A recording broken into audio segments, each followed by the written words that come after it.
사이다 무비튼. 아직 아빠가 살아계실 때 아빠는 장기간에 걸친 해외 출장이 잦으셨기에 나는 거의 엄마와 언니와 함께 살고 있었다. 엄마는 유독 언니만 예뻐했고 나는 거의 없는 존재 취급을 받았다. 생일날이 되면 아빠는 해외에서까지 꾸역꾸역 생일 선물이 도착하곤 했지만 엄마는 내 생일을 기억조차 하지 못했다.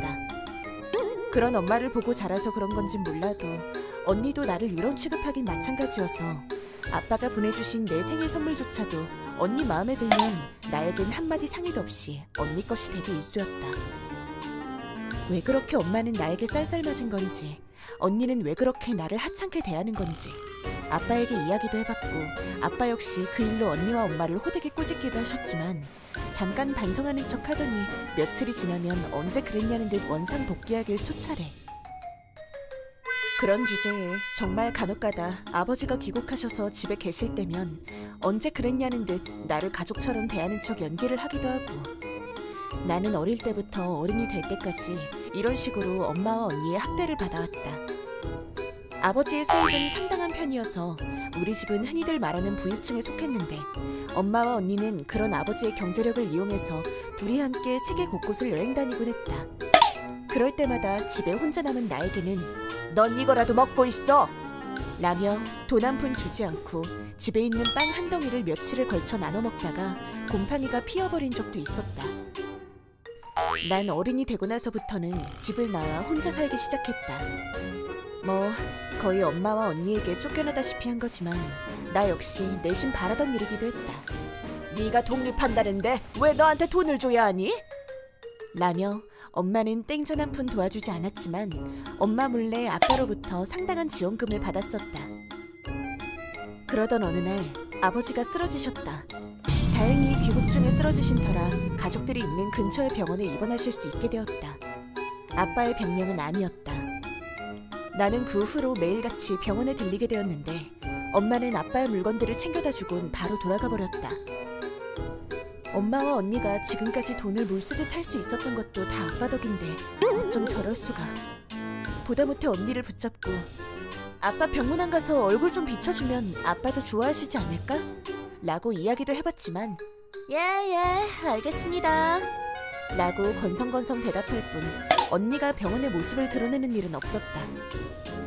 처음엔 몇 번 얼굴을 비추던 엄마마저 오지 않게 되고 아버지의 병수발은 언제나 내일이 되었다. 아버지는 날이 갈수록 병색이 완연해져 갔고 나는 그게 너무 슬펐다. 나 이외에 병문 안으로 오는 젊은 남자가 한 명 있었다. 몇 번 가볍게 인사도 주고받곤 했는데 아직 30 전후로 보이는 젊은 남자였고 아빠 지인이라고 보기엔 너무 젊어서 신기하다고 생각했을 뿐 딱히 깊게 생각하진 않았다. 그렇게 반년 정도가 지났을까 어느 날 아빠는 평온한 얼굴로 조용히 세상을 떠나셨다. 그리고 며칠 후 변호사로부터 유산에 관해 할 이야기가 있다며 엄마와 언니와 함께 호출을 받아 참석하게 되었는데 거기에 앉아있는 것은 아빠의 병실에서 몇 번 인사를 주고받았던 그 젊은 남자가 아닌가. 서로 처음 보는 사이도 아니었기에 가볍게 목례를 하며 인사를 했고 이어지는 변호사의 이야기에서 나는 경악할 진실을 듣게 되었다. 그 젊은 변호사는 "아버님의 유언대로 유산은 전부 둘째 따님에게 상속되게 됩니다" 라는 게 아닌가. 그 말에 갑자기 엄마는 미쳐 날뛰기 시작했다. "뭐라고요? 왜 얘가 모든 유산을 받아간다는 거예요? 내가 아낸데 내가 받아가는 게 당연하잖아요." 거기에 언니도 합세. "그래요. 말도 안 돼요. 왜 얘가 다 가져가는 거죠? 엄마랑 나에게도 권리가 있잖아요. 아니 대체 얘가 뭘 했다고 돈을 준다는 거죠?" 엄마와 언니는 나를 잡아먹을 듯 노려보며 앙칼지게 고함을 쳐댔다. 급기야 변호사의 멱살을 놔도 잡을 기세로 달려들 기세라 변호사는 아직 이야기가 안 끝났다며 둘을 진정시켰다. "재산을 모두 작은 따님에게 드리는 이유도 아버님이 이야기를 하셨으니 제가 대신 설명하도록 하겠습니다." 엄마와 언니는 도저히 이야기를 들을 상태가 아닌 듯 보였지만 그것과는 별개로 왜 아버지가 나에게 모든 재산을 상속하려고 하신 건지 나는 꼭 알고 싶었다. 그 후 변호사의 입에서 나온 말들은 정말 충격의 연속이었는데 일단 엄마는 불륜 중이었다고 한다. 그것도 반년이나 1년 사이에 일어난 일이 아니었다. 아빠와 결혼 전부터 이어져 온 관계로 아버지가 해외 출장이 많은 점을 이용해서 10여 년에 걸친 기간 동안 계속해서 불륜을 일삼고 있었던 것이다. 엄마는 변호사의 말에 당황했는지 그게 무슨 소리예요? 증거 있어요? 증거도 없이 유산을 못 준다는 게 말이나 돼요? 라고 발악을 시작했다. 엄마가 그렇게 긴 세월 동안 아버지를 배신하고 있었다는 걸 알게 된 충격과 놀라움이 채 가시기도 전에 변호사는 언니에게 유산을 남기지 않는 이유를 설명하기 시작했다. 언니는 아빠의 딸이 아니었다. 긴 시간 동안 불륜을 저질러 오던 엄마와 불륜 상대 사이에 태어난 아이였던 것이다. 언니는 이미 그 사실을 알고 있었던 듯 미간을 찌푸리며 나의 시선을 피했다. 엄마는 언니를 아빠의 딸이라고 속이고 키우고 있었던 것이었다. 아빠는 대체 언제부터 이 사실들을 눈치채고 계셨던 것이었을까? 그리고 여기서부터는 아빠의 부탁으로 변호사가 조사한 결과들이었는데 엄마와 언니는 아빠가 암에 걸렸다는 것을 알게 되자 나와 완전히 연을 끊고 불륜 상대와 셋이서 아빠의 유산으로 호화스러운 삶을 살 계획을 꾸미고 있었던 것도 알게 되었다. 변호사에 의해 모든 사실이 밝혀지고 유산도 받을 수 없게 된 엄마는 웃기지 마! 내가 이날 이때까지 뭘 위해서 참아왔는데! 라고 외치며 자리에서 벌떡 일어나 날뛰기 시작했다. 당연히 아빠가 돌아가시고 나면 막대한 유산을 받게 될 것이라고 생각하고 세워놓은 모든 계획이 틀어진 덕에 제정신을 유지하기 힘든 모양이었다. 엄마의 불륜도 나에게는 놀라운 사실이었지만 더더욱 놀라운 것은 언니에게 불륜 상대를 진짜 아빠라며 당당하게 소개했다는 건 더더욱 놀라운 사실이었다.